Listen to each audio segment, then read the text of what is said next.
Hello guys, आज अपन बात करने जा रहे हैं स्ट्रक्चरल ऑर्गेनाइजेशन एनिमल्स में एनिमल टिश्यू के बारे में। तो इस चैप्टर को भी अपन ट्रिक्स के साथ लर्न करने की कोशिश करेंगे। तो चलिए बिना देरी के शुरू करते हैं। तो अपन एनिमल टिश्यू के अंदर epithelial tissue, connective tissue, muscular tissue और न्यूरल टिश्यू के बारे में पढ़ेंगे। तो सबसे पहले अपन बात करते हैं टिश्यू।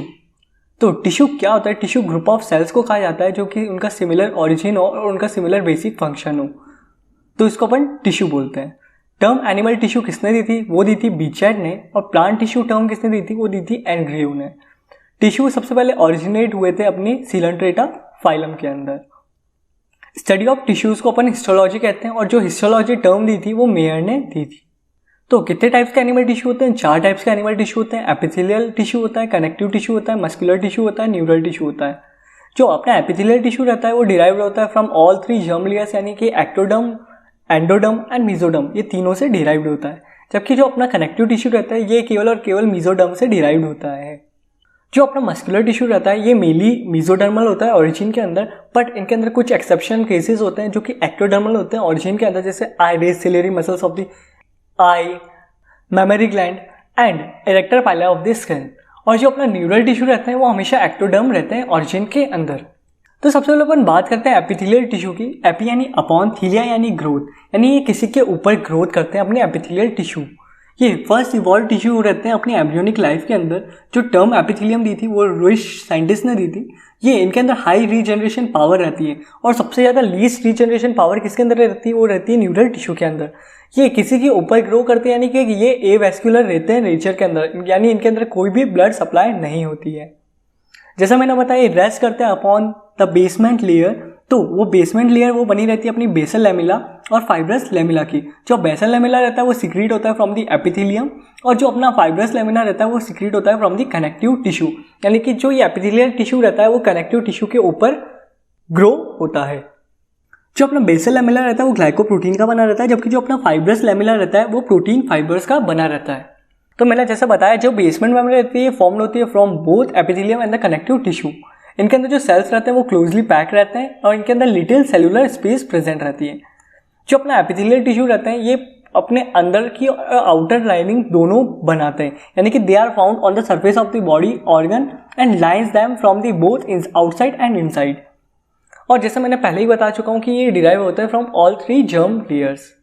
तो अब अपन बात करते हैं टाइप्स ऑफ सेल जंक्शन, यानी कि कैसे कैसे सेल जंक्शन होते हैं। एक रहता है गैप जंक्शन जो कि फ्रीली पैसेज कराता है सब्सटेंसेस का फ्रॉम दी सेल्स, या एनालॉगस होता है अपने प्लाज्मोडेस्माटा की तरह। फिर दूसरा जंक्शन होता है वो रहता है टाइट जंक्शन, उसको जोना एक्यूलेटेंस भी बोलते हैं, यानी कि इनके अंदर ये करते हैं प्रिवेंट करते हैं लीकेज ऑफ द सब्सटेंस को, यानी कि ये कोई भी सब्सटेंसेस का फ्री पैसेज नहीं करवाते। तीसरा रहता है अपना इंटरडिजिटेशन। इंटरडिजिटेशन क्या रहता है? एक फिंगर लाइक प्रोजेक्शन रहते हैं ऑफ द प्लाज्मा मेम्ब्रेन जो कि अपना हेल्प करते हैं स्ट्रेचिंग के अंदर, और यही प्रेजेंट रहते हैं अपने ट्रांजिशनल एपिथेलियम के अंदर। डेस्मोसोम्स एथरिंग जंक्शन ये क्या रहते हैं? ये क्या बने रहते हैं? ये कंसिस्ट बने रहते हैं अपनी डिस्क ऑफ प्रोटीन्स के विद द इंटरमीडिएट फाइबर्स, यानी कि जो कैरेटिन फाइबर्स रहते हैं इनके बीच में प्रेजेंट रहते हैं। ये एक स्टिकी सब्सटेंसेस को रिलीज करते हैं, यानी कोई ना कोई सिक्रीशन करते हैं। ये प्रोवाइड करते हैं mechanical support to the cell. अब हम बात करते हैं modification of the plasma membrane of free surface of the epithelium, यानी कि प्लाज्मा मेम्ब्रेन के अंदर कौन कौन से टाइप के मॉडिफिकेशन होते हैं। तो सबसे पहले अपन बात करते हैं माइक्रोविलाई। माइक्रोविलाई क्या रहते हैं? ये short finger like protoplasmic projection रहते हैं जो कि इंक्रीज करते हैं अपना एब्जॉर्प्टिव सरफेस एरिया को। ये नॉन मोटाइल रहते हैं नेचर के अंदर और नॉन कॉन्ट्रेक्टाइल रहते हैं। इसको अपन ब्रश बॉर्डर्ड एपिथेलियम भी बोलते हैं। इनके एग्जांपल्स कहाँ ये प्रेजेंट रहता है अपने माइक्रोविलाई? तो ये प्रेजेंट रहता है अपने स्मॉल इंटेस्टाइन के अंदर, पीसीटी ऑफ द किडनी के अंदर और गॉल ब्लैडर के अंदर। गॉल ब्लैडर अपन जनरली भूल जाते हैं, तो ये बहुत याद करने वाला टॉपिक है। तो दूसरे टाइप के मॉडिफिकेशन कौन से रहते हैं प्लाज्मा मेम्ब्रेन के अंदर? वो रहते हैं अपने सीलिया। सीलिया एक लॉन्ग प्रोटोप्लाज्मिक प्रोसेसेस रहती हैं। इनके अंदर भी 2 टाइप के सीलिया प्रेजेंट रहते हैं, एक काइनोसीलिया रहता है, एक सेरोसीलिया रहता है। जो अपना काइनोसीलिया रहता है ये बेसिकली क्या करता है? ये मूवमेंट के अंदर हेल्प करता है, जबकि जो अपना सेरोसीलिया रहता है ये इंक्रीज करता है अपना एब्जॉर्प्टिव सरफेस एरिया को, यानी कि नॉन मोटाइल रहता है और नॉन कॉन्ट्रेक्टाइल रहता है नेचर के अंदर। जो अपने काइनोसीलिया रहता है ये मोटाइल भी रहता है और कॉन्ट्रेक्टाइल भी रहता है, और ये बने रहते हैं 9+2 माइक्रोट्यूब्यूल के। जबकि जो अपना स्टेरोसीलिया रहते हैं वो बने रहते हैं एक्टिन फाइबर्स के। तो अपन अब बात करते हैं काइनोसीलिया और स्टेरोसीलिया के एग्जांपल्स की। तो काइनोसीलिया के अपने एग्जांपल है fallopian tube, trachea, ब्रोंका and the bronchioles, जो कि मूवमेंट करते हैं एक ही सिंगल डायरेक्शन के अंदर। स्टेरोसीलिया के अपने एग्जाम्पल है वासा डिफरेंस या एपिडेडाइमिस, जो कि फंक्शन इनका रहता है ये एब्जॉर्प्शन के अंदर हेल्पफुल करते हैं। तो जो ऑर्गन और कॉर्टाई रहता है और एपेंडाइम ऑफ द स्पाइनल कॉर्ड रहता है, इनके अंदर दोनों टाइप्स के सीलिया प्रेजेंट रहते हैं, यानी काइनोसीलिया और स्टेरोसीलिया दोनों टाइप्स के सीलिया प्रेजेंट रहते हैं। अब अपन बात करते हैं सिंपल एपिथेलियम, यानी कि एक टाइप रहता है अपना एपिथेलियम का। तो सबसे पहले अपन बात करते हैं सिंपल एपिथेलियम की। सिंपल एपिथेलियम के अंदर केवल और केवल ये एक लेयर के बने रहते हैं। तो इनका क्लासिफिकेशन और बेसिस पे होता है, तो शेप ऑफ द सेल के बेसिस पे क्लासिफिकेशन होता है। तो सिंपल स्क्वामस, सिंपल क्यूबॉइडल जो कि क्यूब शेप के होते हैं, सिंपल कॉलमनार यानी कॉलम शेप के होते हैं, और सूडो स्ट्रेटिफाइड और सीलिएटेड। तो जो अपने सिंपल स्क्वामस एपिथेलियम की बात करें तो ये अपने फ्लैट सेल्स के बने रहते हैं, यानी कि ये चपटे सेल्स रहते हैं। इस कारण जो इनका न्यूक्लियस रहता है वो भी फ्लैटेंड हो जाता है और सेंटर के अंदर न्यूक्लियस प्रेजेंट रहता है। इस वजह से इसको अपन पेमेंट एपिथेलियम या फिर टेस्लेटेड एपिथेलियम भी बोलते हैं। इनका फंक्शन क्या रहता है, ये फॉर्म करते हैं अपनी डिफ्यूजन बाउंड्री को। इनके एग्जांपल्स याद करने के लिए अपने ट्रिक बनाई है, जो अपनी सन बीम होती है, यानी बीम, बी से अपना बोमस कैप्सूल ऑफ द किडनी, ई से एंडोथीलियम, और ए से एल्वुलाई ऑफ द लंग्स, और एम से मीजोथीलियम। अब अपन बात करते हैं सिंपल क्यूबॉइडल एपिथेलियम की। तो इसके अंदर जो इनके सेल्स रहते हैं वो क्यूब लाइक शेप के होते हैं, जिस कारण इनका जो न्यूक्लियस रहता है वो राउंड और सेंटर के अंदर प्रेजेंट रहते हैं। इनके अंदर भी दो टाइप के मॉडिफिकेशन होते हैं। तो मॉडिफिकेशन के अंदर इनके अंदर सीलिया प्रेजेंट रहे तो इसको अपन brush border simple cuboidal epithelium बोलते हैं, और अगर सीलिया एब्सेंट रहे तो इसको अपन सिंपल क्यूबॉइडल एपिथेलियम बोलते हैं। अब इनके भी एग्जाम्पल याद करने के लिए अपन ने बहुत शानदार ट्रिक बनाई है, वो है David international college of commerce से ग्रेजुएशन एंड पोस्ट ग्रेजुएशन तक पढ़ा। तो इसमें जो पढ़ा का पी वाला है वो पीसीडी ऑफ द किडनी है, यानी वो इसका brush border simple cuboidal epithelium का एग्जाम्पल है।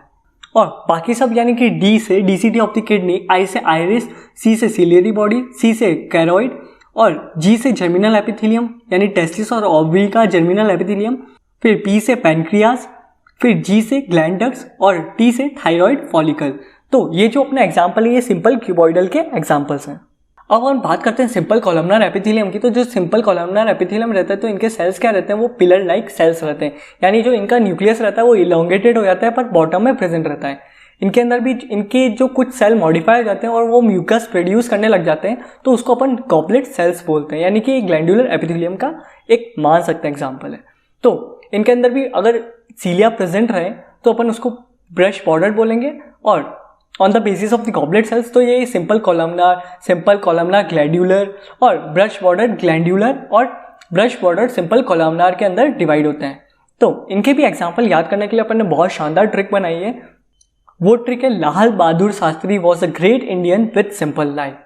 तो एल से लीवर और बी से बाइल डक्ट। तो लीवर और बाइल डक्ट अपना एग्जाम्पल है सिंपल कॉलमनार का, और जबकि जो शास्त्री से स्टमक, जो शास्त्री वाला स्टमक है वो एग्जाम्पल अपना सिंपल कॉलमनार ग्लैंडुलर का, जो कि गॉबलेट सेल इनके अंदर प्रेजेंट रहते हैं।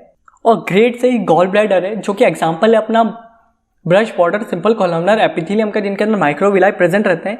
और brush border glandular columnar epithelium का एग्जाम्पल है अपना इंटेस्टाइन, यानी इंडियन का इंटेस्टाइन।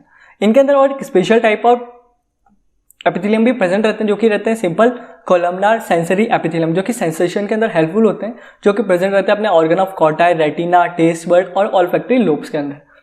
जो सिंपल कॉलमनार एपिथेलियम है उसका फंक्शन क्या रहता है, वो एब्जॉर्प्शन, सीक्रीशन और सेंसेशन के अंदर हेल्प करते हैं।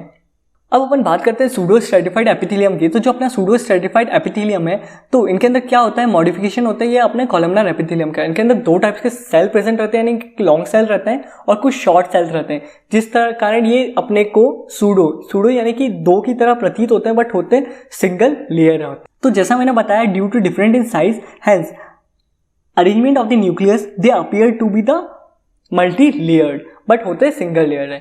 तो इनके अंदर दो टाइप के होते हैं, ये भी फर्दर डिवाइड। तो ये रहते हैं नॉन सीलिएटेड सूडो स्ट्रेटिफाइड और सीलिएटेड सूडो स्ट्रेटिफाइड। तो नॉन सीलिएटेड का अपना एग्जांपल है middle part of the male urethra और पैरोटिड सलाइवरी ग्लैंड।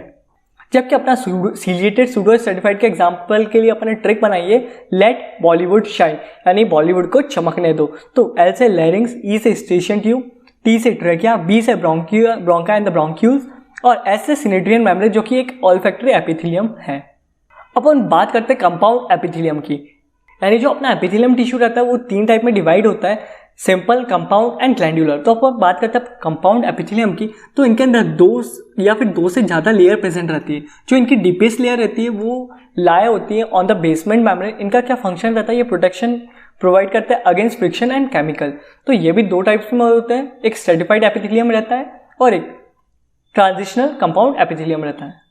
जो अपना स्ट्रेटिफाइड एपिथेलियम रहता है इनके अंदर डेस्मोसोम प्रेजेंट रहते हैं, जबकि अपने ट्रांजिशनल एपिथेलियम के अंदर इंटरडिजिटेशन प्रेजेंट रहते हैं, यानी कि ये स्ट्रेचेबल रहेंगे और ये अपना स्ट्रेटिफाइड एपिथेलियम अनस्ट्रेचेबल रहेंगे।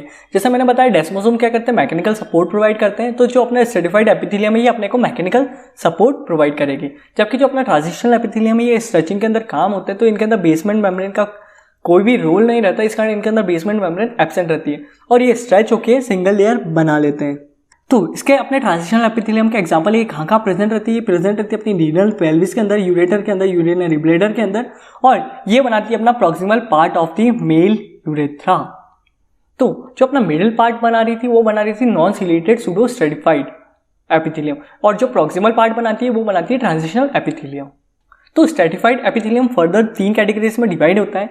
एक स्ट्रेटिफाइड स्क्वैमस है, दूसरा स्ट्रेटिफाइड क्यूबॉइडल है और तीसरा स्ट्रेटिफाइड कॉलमनार है।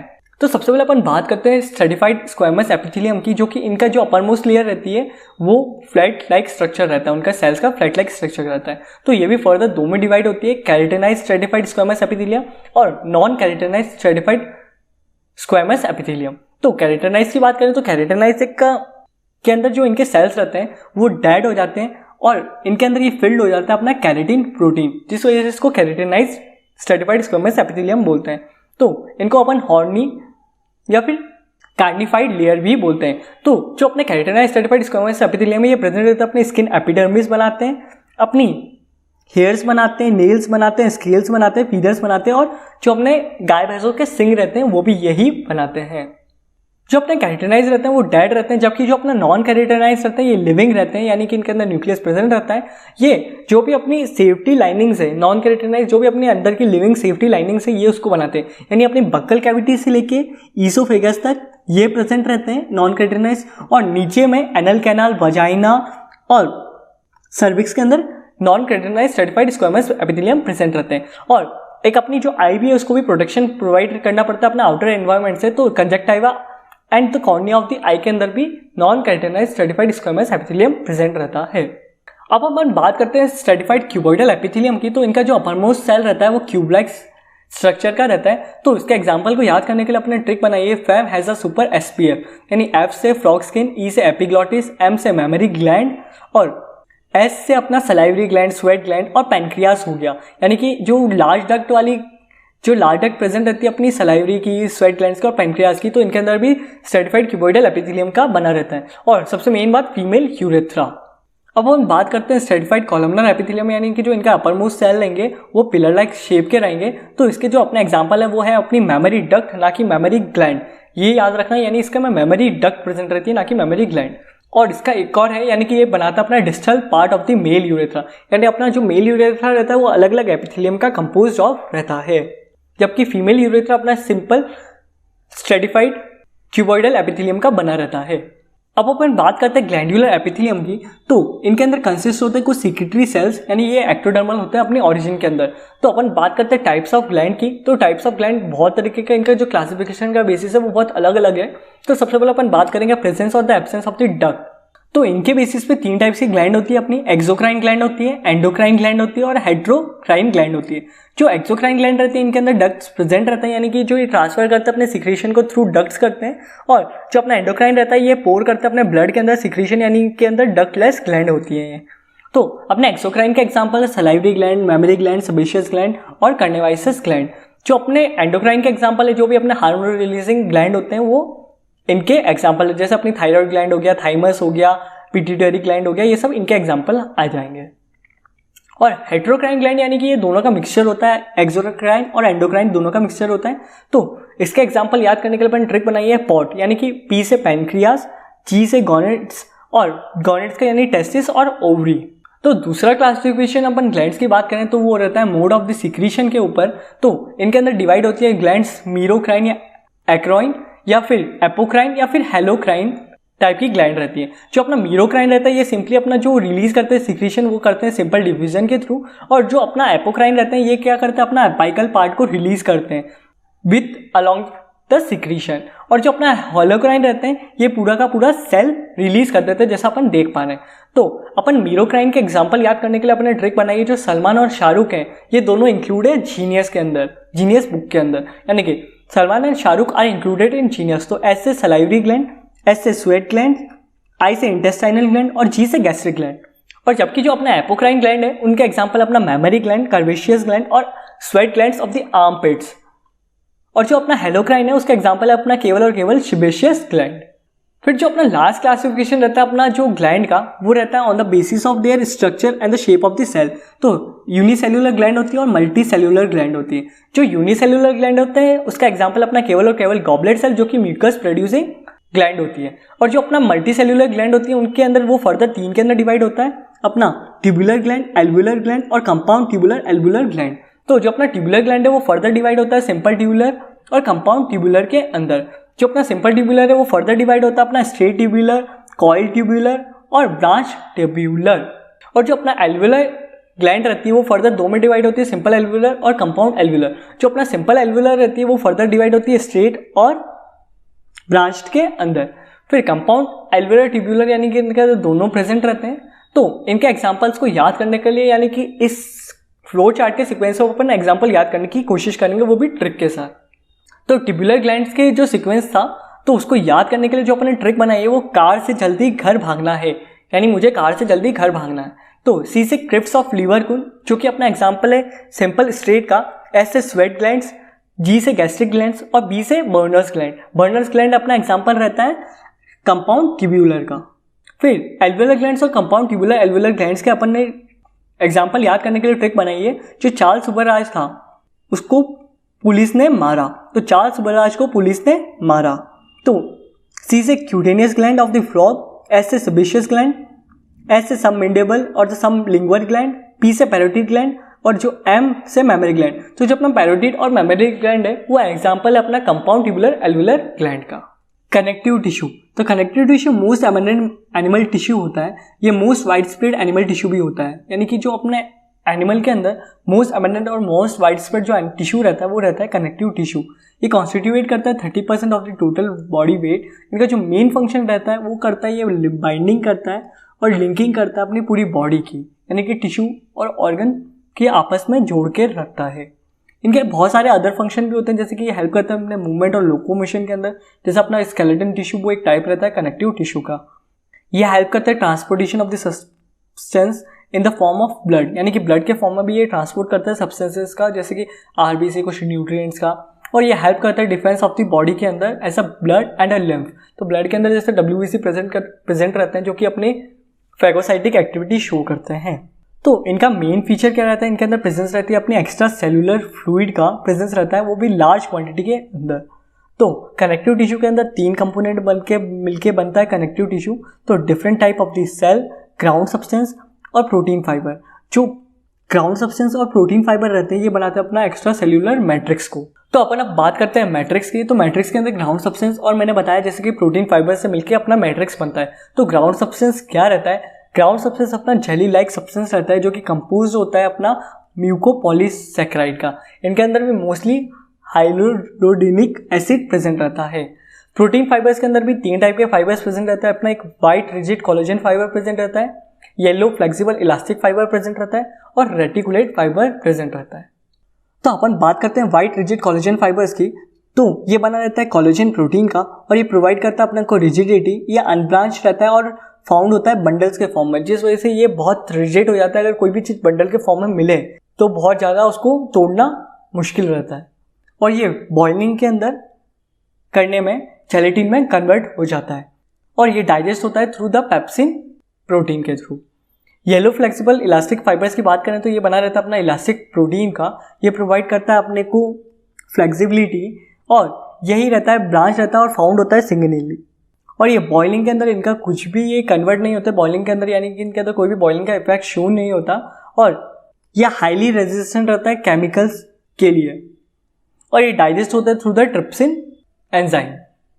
अब हम बात करते हैं रेटिकुलर फाइबर की। तो रेटिकुलेट फाइबर अपना बना रहता है रेटिकुलेट प्रोटीन का, जो कि फिल्ट्रेशन ऑफ द लिम्फ के अंदर हेल्प करता है। ये हाईली ब्रांच अपना फाइबर रहता है। इनके अंदर ये फॉर्म होता है डेंस नेटवर्क।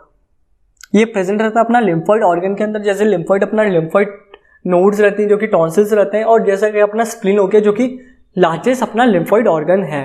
कितने टाइप्स के cells, different type of the cells की बात करें जो कि प्रेजेंट रहता है अपना कनेक्टिव टिश्यू के अंदर, तो सबसे पहला रहता है सेल अपना जो कि रहता है फाइब्रोब्लास्ट। ये मैक्सिमम नंबर के अंदर रहता है और लार्जेस्ट सेल रहता है अपना कनेक्टिव टिश्यू का। यही चीफ मैट्रिक्स प्रोड्यूसिंग सेल भी रहता है, यानी कि यही प्रोड्यूस करता है अपना मैट्रिक्स को। इनका जो ओवल शेप सेल रहता है और विथ ओवल न्यूक्लियस, इनके अंदर abundance of the RER present रहता है, यानी कि रफ एंडोप्लाज्मिक रेटिकुलम इनके अंदर भरपूर मात्रा के अंदर प्रेजेंट रहता है। जो कि दूसरे टाइप से सेल्स प्रेजेंट रहते हैं वो रहते हैं अपने मैक्रोफेजेस, जिसको अपन हिस्टोसाइट्स भी बोलते हैं। जो हिस्टोसाइट्स रहते हैं यानी कि मैक्रोफेजेस रहते हैं जो कि पर्टिकुलर ऑर्गन के अंदर मिलते हैं। तो ये सेकंड मैक्सिमम नंबर में रहते हैं और सेकंड लार्जेस्ट सेल रहते हैं। ये फेगोसाइटिक एक्टिविटी शो करते हैं, यानी फेगोसाइटिक यानी कि ये एनगल्फ करते हैं अपने सब्सटेंसेस को कुछ और उसको डाइजेस्ट करते हैं, यानी कि ये स्कैवेंजर सेल्स की तरह परफॉर्म करते हैं। ये अमीबॉइड शेप के अंदर रहते हैं और जो इनका न्यूक्लियस रहता है वो भी बी शेप का रहता है, यानी किडनी शेप का रहता है। इनके अंदर एबंडेंस ऑफ द लाइसोसोम्स रहते हैं, यानी कि कुछ इनको सब्सटेंस को डाइजेस्ट करना है, जिस कारण जो डाइजेशन के अंदर हेल्प करता है वो रहता है अपने लाइसोसोम्स। तो कुछ अपन हिस्टोसाइट्स की बात करें जो कि प्रेजेंट रहता है पर्टिकुलर ऑर्गन के अंदर, तो उनका नाम क्या रहता है। तो लीवर के अंदर जो प्रेजेंट रहता है उसको अपन कफर सेल्स बोलते हैं। जो कि लंग्स के अंदर प्रेजेंट रहता है उसको अपन डस्ट सेल्स बोलते हैं। और जो ब्रेन के अंदर प्रेजेंट रहते हैं उनको अपन माइक्रोग्लिया बोलते हैं। और जो स्किन के अंदर प्रेजेंट रहता है उसको अपन लैंगरहंस सेल्स बोलते हैं। जो बोन के अंदर प्रेजेंट रहता है उसको अपन ऑस्टियोक्लास्ट बोलते हैं। जो ब्लड के अंदर प्रेजेंट रहता है उसको अपन मोनोसाइट्स बोलते हैं। और जो थाइमाइन ग्लैंड के अंदर प्रेजेंट रहता है उसको अपन हेजल सेल बोलते हैं। तीसरा टाइप का जो सेल प्रेजेंट रहता है अपना कनेक्टिव टिश्यू के अंदर वो रहता है मास्ट सेल, जो कि अमीबॉइड शेप का सेल रहता है। जो इनका न्यूक्लियस रहता है वो भी एस शेप का रहता है। इनके अंदर जो बेसिफेनिक ग्रेन्यूल्स प्रेजेंट रहते हैं, यानी कि अगर अपन कोई सी बेसिक डाई करें तो ये कलरेशन शो करते हैं ऑन द बेसिक डाई। ये भी कुछ अमाउंट में अपना सिक्रीशन करते हैं मैट्रिक्स का। इनके अंदर फॉलोइंग 3 टाइप से सब्सटेंस सिक्रीट होते हैं। तो ये सिक्रीट करता है अपना हिस्टामिन को, सेरोटोनिन को और हेपेरिन को। जो अपना हिस्टामिन रहता है वो अमीनो एसिड का डेरिवेटिव रहता है, ये जो कि वैसोडाइलेशन के अंदर हेल्प करता है, यानी कि ये इंक्रीज करता है अपना ब्लड का circulation in the affected area. इसी कारण इन्फ्लेमेशन और स्वेलिंग भी होती है अपने हिस्टामिन के कारण। ये जो सेल्स रहते हैं वो डायएपेटिसिस के अंदर प्रोसेस के अंदर हेल्पफुल होते हैं। डायएपेटिसिस यानी कि जो अपना WBCs रहते हैं वो एक्स्ट्रा सेल्यूलर मैट्रिक्स फ्लूइड के अंदर आते हैं और जो भी फॉरेन सेल रहता है उनको डाइजेस्ट करते हैं। वो प्रोसेस को अपन डायएपेटिसिस बोलते हैं। सेरोटोनिन क्या रहता है, सेरोटोनिन भी एक अमीनो एसिड का डेरिवेटिव रहता है। ये वैसोकॉन्स्ट्रिक्टर रहता है, ये करते हैं अपना इंक्रीज बीपी का। जबकि जो अपना हिस्टामिन रहता है वो वैसोडाइलेशन रहता है, यानी कि ये डिक्रीज करते हैं बीपी का। जो हेपेरिन रहता है वो एक एंटीकोगुलेंट प्रेजेंट रहता है अपने ब्लड के अंदर, ये एक म्यूकोपॉलीसेकेराइड का बना रहता है। फिर अपन बात करते हैं एडिपोसाइट्स की, यानी कि कुछ फाइब्रोब्लास्ट का मॉडिफिकेशन हो जाता है और फैट स्टोरिंग सेल में कन्वर्ट हो जाते हैं। फिर अपन बात करते हैं लिम्फोसाइट्स की। लिम्फोसाइट एक तरीके के डिफेंस सेल्स होते हैं। इनका शेप जो रहता है वो अमीबॉइड सेल रहता है, अमीबॉइड शेप रहता है, और जो इनका न्यूक्लियस रहता है वो ओवल शेप का रहता है। प्लाज्मा सेल्स की बात करें तो प्लाज्मा सेल्स एक मॉडिफाइड लिम्फोसाइट्स के फॉर्म में रहते हैं। ये सिक्रीशन और ट्रांसपोर्टेशन करता है अपने एंटीबॉडीज का। और जो इनके अंदर क्रोमेटिन रहता है अपने प्लाज्मा सेल्स के अंदर वो अरेंज होता है in the spoke of the wheels nature के अंदर, न्यूक्लियस के अंदर। इस वजह से अपन इसको बोलते हैं क्लोन्स ऑफ द लिम्फोसाइट्स। अपन बात करते हैं पिगमेंटेड या तो क्रोमेटोफोर्स या तो फिर मेलानोसाइट सेल्स के बारे में, जिनके अंदर ये मेलानिन कंटेन होता है। तो ये कहाँ कहाँ प्रेजेंट रहते हैं? प्रेजेंट रहता है अपने iris and the choroid of the eyes के अंदर और स्किन डर्मिस के अंदर। रेटिकुलर सेल्स की बात करें तो इनके अंदर ये फाउंड होते हैं अपने लिम्फोइड ऑर्गन्स के अंदर। इनके अंदर भी ये फेगोसाइटिक एक्टिविटी शो करते हैं। मिजेनकाइमल सेल क्या रहते हैं? मिजेनकाइमल सेल अपने एम्ब्रियोनिक सेल्स के अंदर प्रेजेंट रहते हैं, जो कि इनके अंदर ये कैपेबिलिटी होती है ये किसी भी दूसरे टाइप के सेल में कन्वर्ट हो सके, यानी कि ये अपने आप को मॉडिफाई कर सकते हैं in the different types of the cell of the connective tissue. ये कहाँ प्रेजेंट रहते हैं? ये प्रेजेंट रहता है अपना vitreous humour of the eye के अंदर, Wharton's jelly of the umbilical cord के अंदर और कॉम्ब ऑफ द कोक के अंदर। अब अपन बात करते हैं कितने टाइप्स के कनेक्टिव टिश्यू होते हैं। तो लूज कनेक्टिव टिश्यू होता है, डेंस कनेक्टिव टिश्यू होता है और एक स्पेशलाइज कनेक्टिव टिश्यू होता है। ये कंपोजिशन किसके बेसिस पे क्लासिफिकेशन है? तो एक बेसिस का क्लासिफिकेशन है on the composition of the matrix. तो अपना जो लूज कनेक्टिव टिश्यू रहता है इनके अंदर जो मैट्रिक्स रहता है वो सेमी फ्लूइड कंडीशन के अंदर रहता है with the less number of the protein fibres. जो अपना डेंस कनेक्टिव टिश्यू रहता है इनके अंदर जो फाइबर्स रहते हैं वो बहुत ज़्यादा डेंसली पैक्ड रहते हैं नेचर के अंदर। और जो अपना स्पेशलाइज कनेक्टिव टिश्यू रहता है इनके अंदर जो मैट्रिक्स रहता है इसके अंदर स्पेशल मॉडिफिकेशन हो जाते हैं। अब हम बात करें तो लूज कनेक्टिव टिश्यू भी दो तरीके के होते हैं, एक एरिकुलर कनेक्टिव टिश्यू होता है और एक एडिपोज कनेक्टिव टिश्यू होता है। और जो अपने डेंस कनेक्टिव टिश्यू रहते हैं ये दो टाइप्स के रहते हैं, डेंस रेगुलर कनेक्टिव टिश्यू होता है और डेंस इरेगुलर कनेक्टिव टिश्यू होता है। अब हम बात करते हैं स्पेशलाइज कनेक्टिव टिश्यू, ये भी बहुत तरीके के होते हैं, जैसे स्केलेटन कनेक्टिव टिश्यू जो कि लोकोमोशन एंड मूवमेंट के अंदर हेल्पफुल होता है। फिर अपन बात करते हैं वेस्कुलर कनेक्टिव टिश्यू जो कि ब्लड और लिम्फ आते हैं इनके अंदर। फिर रेटिकुलर स्पेशल कनेक्टिव टिश्यू, फिर मेसेनकाइमल स्पेशल कनेक्टिव टिश्यू और लास्ट में अपना रहता है पिगमेंटेड स्पेशल कनेक्टिव टिश्यू। तो सबसे पहले अपन बात करते हैं एरिकुलर कनेक्टिव टिश्यू की, यानी मैंने जैसा बताया एक टाइप है अपना लूज कनेक्टिव टिश्यू का। ये most wide spread connective tissue है क्योंकि ये कनेक्ट करता है अपने स्किन को विद द अंडरलाइंग मसल्स से। ये फिल करता है अपनी जो भी स्पेसेस प्रेजेंट रहती है अपने ऑर्गन्स के बीच में और प्रोवाइड करता है उनको प्रोटेक्शन, और ये कुशन की तरह हेल्पफुल होता है और उनको पोजीशन के अंदर भी प्लेस करता है अपने ऑर्गन्स को। ये इनके अंदर जो ये कोलेजन रहता है वो बहुत ज़्यादा अमाउंट के अंदर रहता है, जबकि इलास्टिन फाइबर इतना ज़्यादा अमाउंट के अंदर नहीं रहता है। इनके अंदर जो फाइब्रोब्लास्ट, मैक्रोफेजेस और मास्ट सेल रहते हैं वो बहुत ज़्यादा क्वांटिटी के अंदर प्रेजेंट रहते हैं as compared to lymphocyte and the plasma cell. ये अपना मिलता है around the muscles, blood vessels and the nerve, ये प्रोटेक्शन उनकी प्रोवाइड करता है। अब अपन बात करते हैं adipose connective tissue. Adipose connective tissue एक टाइप का लूज कनेक्टिव टिश्यू है। इनके अंदर जो मेजॉरिटी ऑफ द फाइब्रोब्लास्ट रहते हैं वो मॉडिफाई हो जाते हैं इन द एडिपोज साइट, यानी कि फैट स्टोरिंग सेल्स के अंदर मॉडिफाई हो जाते हैं। जो अपना adipose tissue, adipose connective tissue रहता है वो फाउंड होता है beneath the skin as an hypodermis. इस कारण ये अपना इंसुलेटर की तरह एक्ट करता है, यानी कि ये अपने को जो कंजर्वेशन ऑफ द हीट है उसके अंदर हेल्पफुल होता है। इनके अंदर भी दो टाइप्स के कनेक्टिव टिश्यू होते हैं, यानी कि एडिपोज कनेक्टिव टिश्यू दो टाइप के होते हैं। ये इनका बेसिस है classification on the distribution of the fat globule, यानी कि monolocular distribution of the fat globule रहता है, एक multilobular distribution of the fat globule रहता है। इसको अपन ब्राउन फैट बोलते हैं, जबकि इसको अपन मोनोलोक्यूलर वाले को अपन व्हाइट फैट बोलते हैं।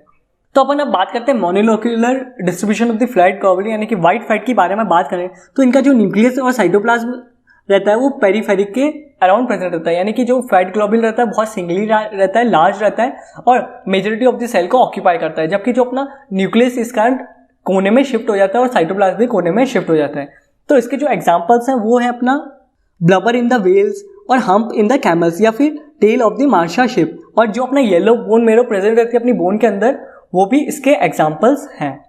अब अपन बात करते हैं अपने ब्राउन फैट की। तो ब्राउन फैट के अंदर क्या रहता है, मल्टीलोक्यूलर रहता है, यानी कि छोटे छोटे फॉर्म में टुकड़े हो जाते हैं अपने फैट लॉब्यूल्स के, यानी कि बहुत सारे फैट लॉब्यूल्स प्रेजेंट रहते हैं, जैसे ये फैट लॉब्यूल्स से प्रेजेंट रहते हैं। और जो न्यूक्लियस रहता है इसका सेंटर में प्रेजेंट रहता है, इनके अंदर बहुत ज़्यादा साइटोप्लाज्म होता है एज कम्पेयर टू मोनोलोक्यूलर। और सबसे खास बात ये प्रोड्यूस करते हैं 20 टाइम्स मोर एनर्जी देन अपना व्हाइट फैट। तो जो अपना इनका ब्राउन कलर होता है वो ड्यू टू होता है आयरन कंटेनिंग पिगमेंट, जिसको अपन साइटोक्रोम बोलते हैं। ये किस में प्रेजेंट रहता है, ये प्रेजेंट रहता है अपना हाइबरनेटिंग एनिमल्स के अंदर, और न्यू बॉर्न जो इन्फेंट्स रहते हैं जो कि अभी अभी पैदा हुए हैं उनके अंदर ये ब्राउन फैट प्रेजेंट रहता है, क्योंकि ये बहुत ज़्यादा हाई एनर्जी प्रोवाइड करता है as compared to white fat. अब अपन बात करते हैं डेंस रेगुलर कनेक्टिव टिश्यू और डेंस इरेगुलर कनेक्टिव टिश्यू की। तो जो अपना डेंस रेगुलर कनेक्टिव टिश्यू रहता है इनके अंदर जो सेल्स रहते हैं वो प्रेजेंट रहते हैं इन द रोज, यानी पैरेलल और बंडल्स के फॉर्म में प्रेजेंट रहते हैं, यानी कि इनके अंदर एक ऑर्गेनाइजेशन होता है, यानी कि जो अपने सेल्स रहते हैं, फाइबर्स रहते हैं, वो प्रेजेंट रहते हैं अपने पैरेलल फॉर्म के अंदर या रोज के फॉर्म के अंदर। ये फर्दर दो टाइप्स के होता है अपना डेंस रेगुलर कनेक्टिव टिश्यू, वो रहता है टेंडन और लिगामेंट। जो टेंडन रहता है वो कनेक्ट करता है अपनी मसल से बोन को, और जो अपना लिगामेंट रहता है वो कनेक्ट करता है अपनी बोन से बोन को। ठीक है, जो अपना टेंडन रहता है इनके अंदर कोलेजन फाइबर ज्यादा प्रेजेंट रहता है एज कम्पेयर टू लिगामेंट के अंदर अपना इलास्टिन फाइबर ज्यादा प्रेजेंट होता है, क्योंकि बोन तो अपनी टफ रहती है तो उनको फ्लेक्सिबिलिटी प्रोवाइड करने के लिए ये इलास्टिन फाइबर्स का बना रहता है।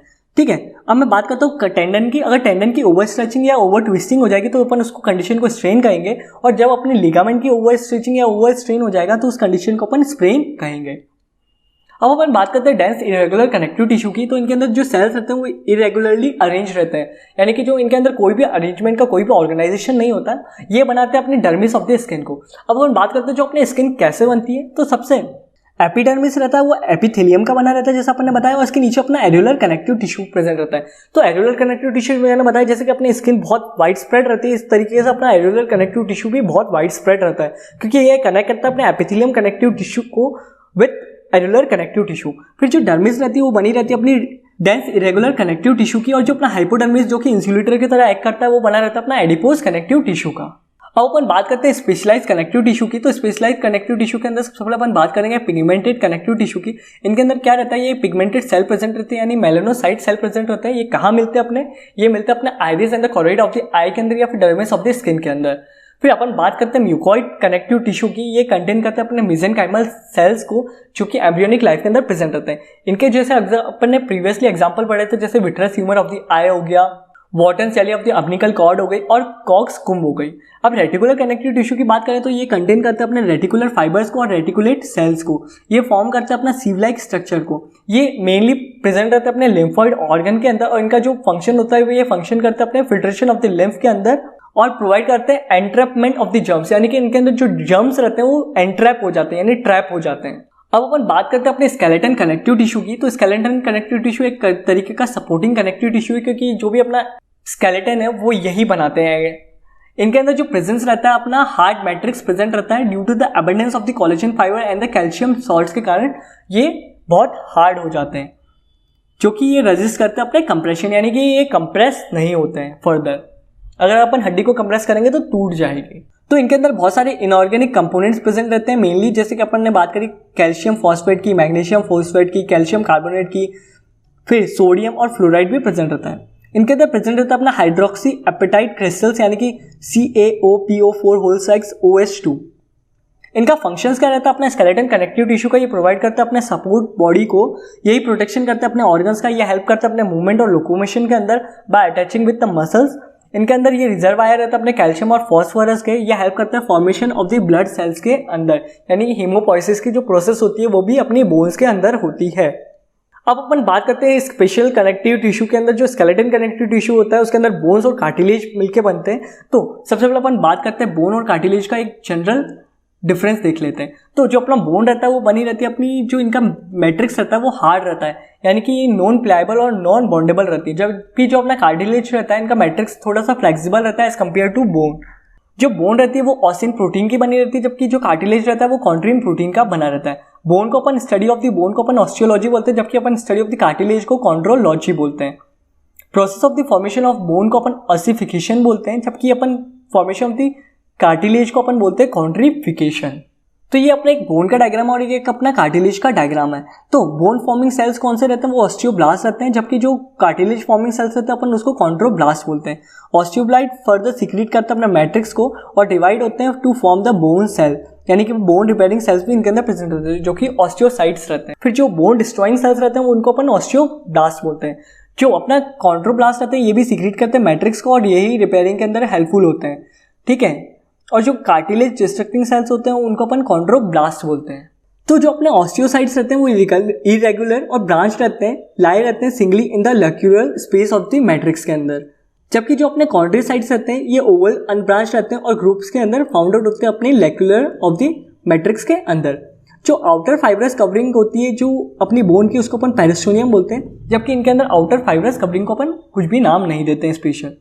तो जो अपना इनऑर्गेनिक सॉल्ट्स और ऑर्गेनिक सॉल्ट्स का जो रेशियो रहता है बोन के अंदर हमेशा फिक्स रहता है, जबकि अपना कार्टिलेज के अंदर कोई भी फिक्स रेशियो नहीं रहता, यानी इनके अंदर जो रेशियो रहता है वो वेरिएबल रहता है। तो जो बोन्स रहती है वो वेस्कुलर नेचर के अंदर रहती है, जबकि जो अपना कार्टिलेज रहती है वो ए वेस्कुलर रहती है नेचर के अंदर एक्सेप्ट पेरिकॉन्ट्रियम। तो ये हमेशा याद करने वाला पॉइंट है, जो अपनी कार्टिलेज रहती है वो ए वेस्कुलर रहती है नेचर के अंदर। तो जो अपनी मैमेलियन कॉम्पैक्ट बोन रहती है उनके अंदर हैवर्शियन कैनाल प्रेजेंट रहती है, जो कि कंटेन करती है अपने ब्लड वेसल्स को, नर्व्स को। और इसके अंदर जो अपनी कार्टिलेज रहती है वो अपनी ए वेस्कुलर रहती है, तो इनके अंदर कोई भी कैनाल प्रेजेंट रहती है, कोई भी ब्लड सप्लाई की जरूरत नहीं है क्योंकि ए वेस्कुलर है नेचर के अंदर। अब बोन जो रहती है, जो मोस्ट ऑफ द बोन के अंदर बोन मैरो प्रेजेंट रहता है, जो कि हीमोपोइसिस प्रोसेस के अंदर हेल्पफुल होता है, जबकि कार्टिलेज के अंदर कोई भी टाइप का बोन मैरो प्रेजेंट नहीं रहता है। तो सबसे पहले अपन बात करेंगे कितने टाइप्स के कार्टिलेज होते हैं। तो 4 टाइप्स के कार्टिलेज होते हैं। एक अपना हाईलाइन कार्टिलेज होता है, एक वाइट फाइब्रस कार्टिलेज होता है, एक येलो फ्लेक्सिबल कार्टिलेज होता है और एक कैल्सिफाइड कार्टिलेज होता है। तो जो अपना हाईलाइन कार्टिलेज रहता है मोस्ट अबंडेंट रहता है, जो इनका ग्लास लाइक स्ट्रक्चर रहता है जिसका ये ब्लूइश ट्रांसलूसेंट की तरह दिखते हैं मैट्रिक्स इनका। फिर इनके अंदर फ्यू कोलेजन फाइबर्स प्रेजेंट रहते हैं, ठीक है। तो इनके एग्जांपल्स है जैसे कि अपने मोस्ट ऑफ द एम्ब्रियोनिक जो कार्टिलेज रहते हैं वो इन्हीं के बने रहता है, हाईलाइन कार्टिलेज के। नेजल सेप्टम हो गया, कोस्टल कार्टिलेज हो गया, आर्टिकुलर कार्टिलेज हो गया, लैरिंग्स हो गई, ये सब हाईलाइन कार्टिलेज के मिलके बनते हैं। वाइट फाइब्रस कार्टिलेज की बात करें तो ये सबसे स्ट्रॉन्गेस्ट कार्टिलेज रहता है। इनके अंदर टफ रहते हैं, मैट्रिक्स प्रेजेंट रहता है क्योंकि इनके अंदर lots of the collagen fibre present रहता है एज कम्पेयर टू हाइलन कार्टिलेज। ये एक्ट करते हैं एज अ शॉक एब्जॉर्बर। तो इनके अपने दो एग्जाम्पल, एक इंटर वर्टिब्रल डिस्क हो गया और एक प्यूबिक सिम्फाइसिस हो गई। जो अपनी इंटर वर्टिब्रल डिस्क है ये अपने पूरी बॉडी का लोड सहती है और जो प्यूबिक सिम्फाइसिस है ये डिलीवरी के अंदर हेल्पफुल होती है। तो येलो फ्लेक्सिबल कार्टिलेज की बात करें तो ये इलास्टिक मैट्रिक्स का बना रहता है, इसके अंदर इलास्टिक फाइबर प्रेजेंट रहते हैं। तो इसके जो एग्जांपल है वो है epiglottis, Eustachian tube, ear pinna, tip of the nose and the Santorini cartilage of the larynx. Calcified cartilage की बात करें तो ये मॉडिफाइड फॉर्म रहता है अपना हाइलाइन कार्टिलेज का, क्योंकि इनके अंदर कैल्शियम का डिपोजिशन होना चालू हो जाता है। जो इसका एग्जाम्पल है यानी कि ओल्ड एज के अंदर जो अपनी बोन्स प्रेजेंट रहती है वो कैल्सिफाइड कार्टिलेज की बनी रहती है। फिर एक सुप्रा स्कैपुलर जो प्रेजेंट रहता है फ्रॉग के अंदर, और एक प्यूबिक बोन रहती है। ये सबसे हार्डेस्ट कार्टिलेज रहता है अपना कैल्सिफाइड कार्टिलेज। तो कार्टिलेजेस के जितने भी टाइप्स हैं इनके एग्जांपल्स को याद करने के लिए अपने बहुत शानदार ट्रिक बनाई है। तो जो टाइगर रहता था वो अपनी परिणीता के जो इन वर्सो वाला हाउस है उसके शाम को दिखता था। तो टाइगर लिव्स नियर परिणीता इन वर्सोवा सीन एट इवनिंग। तो जो टाइगर लिव्स नियर है ये अपना हाइलाइन कार्टिलेज का एग्जाम्पल है। जैसे ट्रैकियल रिंग हो गया, लैरिंग्स हो गई, ए से नेजल सेप्टम हो गया, ई से एम्ब्रियोनिक कार्टिलेज हो गया, और ए से अपना आर्टिकुलर कार्टिलेज हो गया, और आर से अपने रिब्स वाले कार्टिलेज हो गए। फिर परिणीता इनवर्सोवा ये अपना वाइट फाइब्रस कार्टिलेज का एग्जांपल है। जैसे प्यूबिक सिम्फाइसिस हो गया और इनवर्टिब्रल डिस्क हो गया। सीन एट इवनिंग तो ये अपना येलो इलास्टिक कार्टिलेज का एग्जांपल है। तो एस से सेंटोर्नी कार्टिलेज ऑफ द लैरिंक्स हो गया, ईयर पिन्ना हो गया, एपिग्लॉटिस हो गया और नोज टिप हो गया, और ई से अपना यूस्टेशियन ट्यूब हो गया। अब अपन बात करते हैं टाइप्स ऑफ बोन्स के बारे में। तो इनका बेसिस क्लासिफिकेशन होता है शेप ऑफ द बोन का, यानी कि लॉन्ग बोन रहती है, शॉर्ट बोन रहती है, फ्लैट बोन्स रहती है, इरेगुलर बोन रहती है। फिर दूसरा बेसिस रहता है क्लासिफिकेशन का कि ये किस तरीके से डेवलप हुई है अपनी बोन्स। तो पहले अगर कार्टिलेज से डेवलप हुई है तो अपन इसको बोलते हैं कार्टिलेजिनस बोन, और अगर ये अपनी स्किन या फिर फेशियल बोन के जो अपनी फेशियल बोन रहती है जो कि स्किन के ऑसिफिकेशन के कारण होती है उसको अपन डर्मल बोन बोलते हैं, और जो टेंडन के ऑसिफिकेशन के कारण होती है उसको अपन सिस्मॉइड बोन बोलते हैं, जिसका एग्जांपल अपना पटेला। तो इनके एग्जांपल याद करने के लिए अपन ने जो ट्रिक बनाई है, जो लैंड रोवर है वो सुपर फास्ट कार है विद परफेक्ट परफॉर्मेंस। तो land rover is a super fast with perfect performance. तो ऐसे लॉन्ग बोन हो गई, आर से रिब्स हो गई, एस से स्कल बोन हो गई, इसको फेशियल बोन भी बोलते हैं। तो ये अपनी डर्मल बोन का एग्जाम्पल है, और जो लॉन्ग बोन और रिब्स हैं वो एग्जाम्पल अपना कार्टिलेज बोन का। फिर परफेक्ट परफॉर्मेंस से पटेला हो गई, और PG form bone of the wrist हो गई। तो ये अपना एग्जाम्पल अपने सिस्मॉइड बोन के। अब अपन बात करते हैं structure of the mammalian long bone की, यानी कि कैसा स्ट्रक्चर रहता है अपने लॉन्ग बोन का मैमल्स की।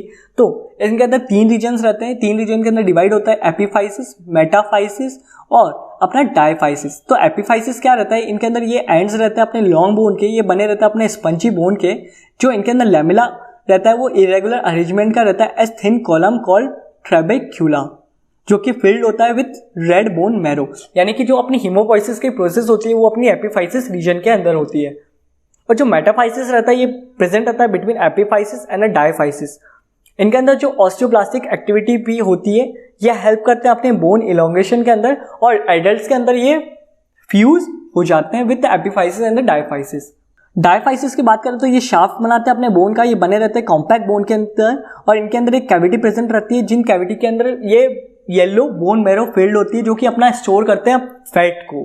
अब हम बात करते हैं internal structure of the long bone के बारे में, यानी कि जो अपना बोन का इंटरनल स्ट्रक्चर कैसे दिखता है। तो इनके अंदर हैवर्शियन कैनाल प्रेजेंट रहती है, वोल्टमैन कैनाल प्रेजेंट रहती है, लैक्यूले रहते हैं, लैक्यूले के अंदर अपना ऑस्टियोसाइट प्रेजेंट रहते हैं जो कि अपने बोन्स की एक्टिविटी यानी कि फॉर्मेशन करते हैं अपने बोन सेल्स का।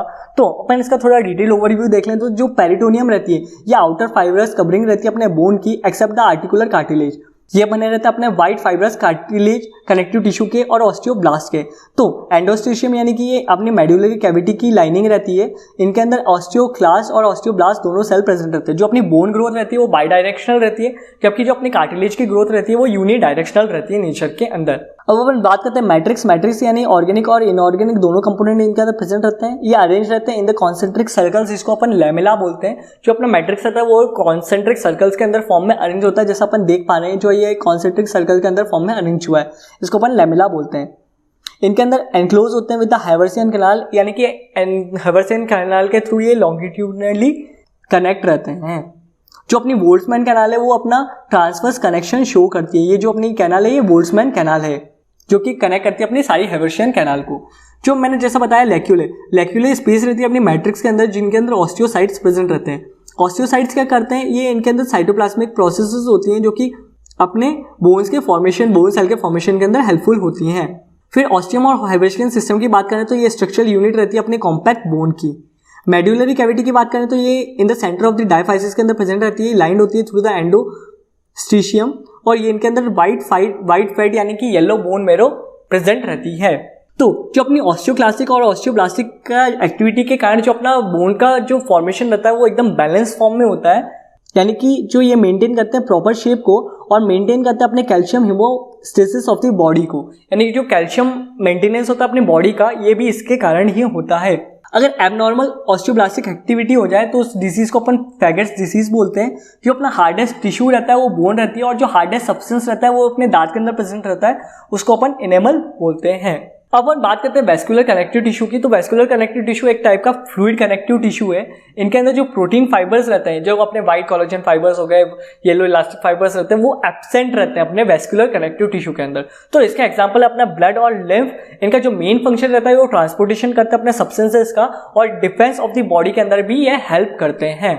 तो इसमें सबसे पहले अपन बात करेंगे ब्लड की। तो स्टडी ऑफ द ब्लड को अपन हेमेटोलॉजी बोलते हैं। जो हेल्दी एडल्ट रहता है अपना ह्यूमन, उसके अंदर मेल के अंदर 4 से 5 लीटर फीमेल के अंदर प्रेजेंट रहता है और जबकि 5 से 6 लीटर प्रेजेंट रहता है अपना मेल के अंदर। तो पीएच कैसा रहता है ब्लड का, स्लाइटली अल्कलाइन रहता है नेचर के अंदर और ये मेंटेन होता है थ्रू द बफर। यानी बफर सॉल्यूशन क्या रहता है, अगर कुछ भी अपन एसिड या बेसिक ऐड कर रहे हैं तो अपना जो पीएच रहता है वो मेंटेन रहता है।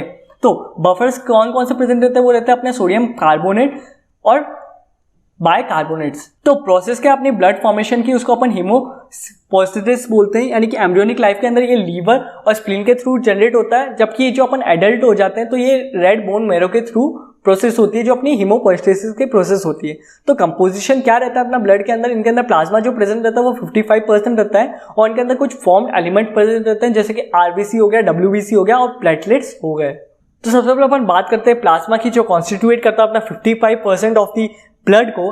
तो इसका जो कंपोजिशन रहता है वो रहता है 90% वाटर का रहता है, 9% अपना ऑर्गेनिक कंपाउंड्स रहते हैं और 0.9% अपना इनऑर्गेनिक कंपाउंड्स रहते हैं और 0.1% अपना इनऑर्गेनिक आयंस रहते हैं और कुछ डिसॉल्व गैसेस रहती हैं। जो अपना प्लाज्मा रहता है ये पेल येलो लिक्विड रहता है जो कि मैट्रिक्स ऑफ द ब्लड को बनाता है। तो सबसे पहले अपन बात करें इनके सब्सटेंसेस के अंदर जो कि कंपोजिशन प्रेजेंट रहते हैं। तो सबसे पहले न्यूट्रिएंट्स की बात करें तो इनके अंदर न्यूट्रिएंट्स के अंदर ग्लूकोज प्रेजेंट रहता है, अमीनो एसिड प्रेजेंट रहता है, लिपिड्स प्रेजेंट रहते हैं, हेपेरिन प्रेजेंट रहता है, कोलेस्ट्रॉल प्रेजेंट रहता है जो कि सिंथेसाइज करता है अपने विटामिन डी को। फिर इनके अंदर कुछ प्लाज्मा प्रोटीन्स प्रेजेंट रहते हैं। जो प्लाज्मा प्रोटीन रहते हैं वो 4 टाइप्स के रहते हैं। जैसे 4 टाइप के अपन प्लाज्मा प्रोटीन की बात करें वो रहते हैं अपने एल्ब्यूमिन, ग्लोब्यूमिन, फाइब्रिनोजेन एंड प्रोथ्रोम्बिन। तो जो अपना एल्ब्यूमिन रहता है वो मैक्सिमम नंबर के अंदर रहता है, यानी कि जो ये 7 to 8% जो अपना प्लाज्मा प्रोटीन रहता है उनमें से 4 to 5% तो अपना एल्ब्यूमिन प्रेजेंट रहता है। ये क्या रहता है, अपना स्मॉलेस्ट प्लाज्मा प्रोटीन रहता है। ये मेंटेन करता है अपना osmotic pressure of the blood को। फिर जो अपना ग्लोब्यूमिन रहता है इनके अंदर 3 टाइप के होते हैं, ये अल्फा, बीटा एंड गामा ग्लोब्यूमिन होता है। ये जो अपना अल्फा और बीटा रहता है ये ऑस्मोटिक प्रेशर को मेंटेन करता है, जबकि जो गामा ग्लोब्यूमिन होता है ये अपना इम्यूनोग्लोब्यूमिन यानी कि एंटीबॉडी को डिफेंस ऑफ द बॉडी के अंदर हेल्पफुल होता है।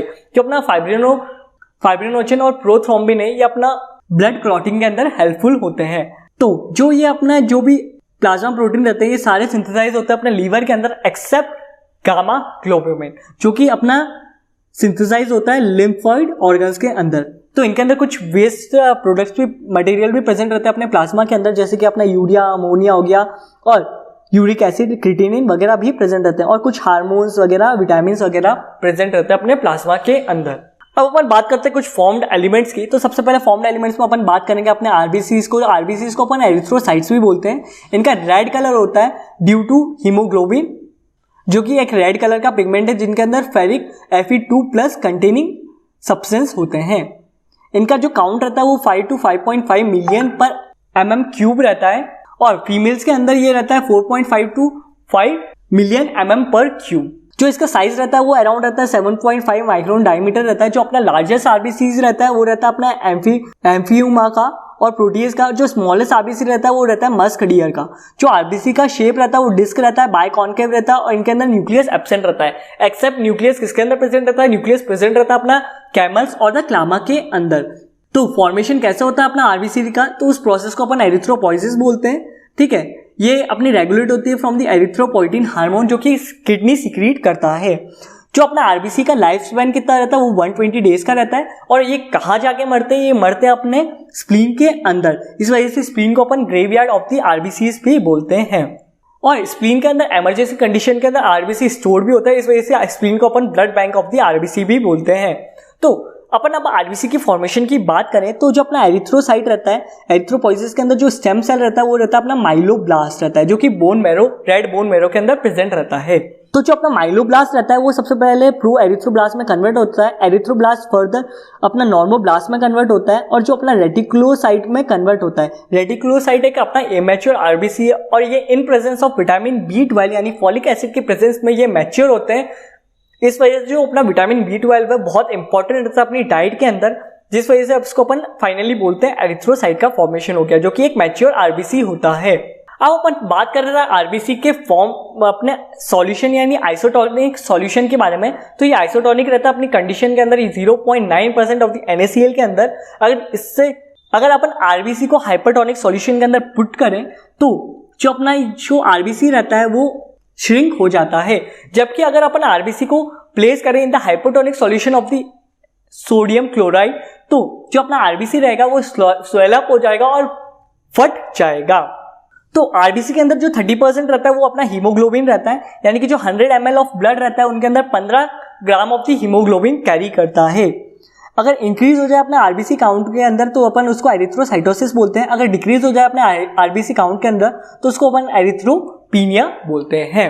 अब अपन बात करते हैं WBCs की। तो WBCs अपना ल्यूकोसाइट भी बोलते हैं अपना WBCs को। इनके अंदर कोई भी रेस्पिरेटरी पिगमेंट नहीं रहता है। जो इनका शेप रहता है वो इरेगुलर रहता है, यानी कि अमीबॉइड शेप के रहते हैं। तो जो इनका साइज रहता है वो अराउंड रहता है 3 to 20 माइक्रोन। जो इनका लाइफ स्पैन रहता है वो रहता है अराउंड 3 to 30 डेज। तो जो टोटल ल्यूकोसाइट काउंट रहता है अपने बॉडी के अंदर वो रहता है 6000 to 10,000 पर mm3। तो जो अपना आरबीसी टू WBC रेशियो रहता है वो रहता है 600:1।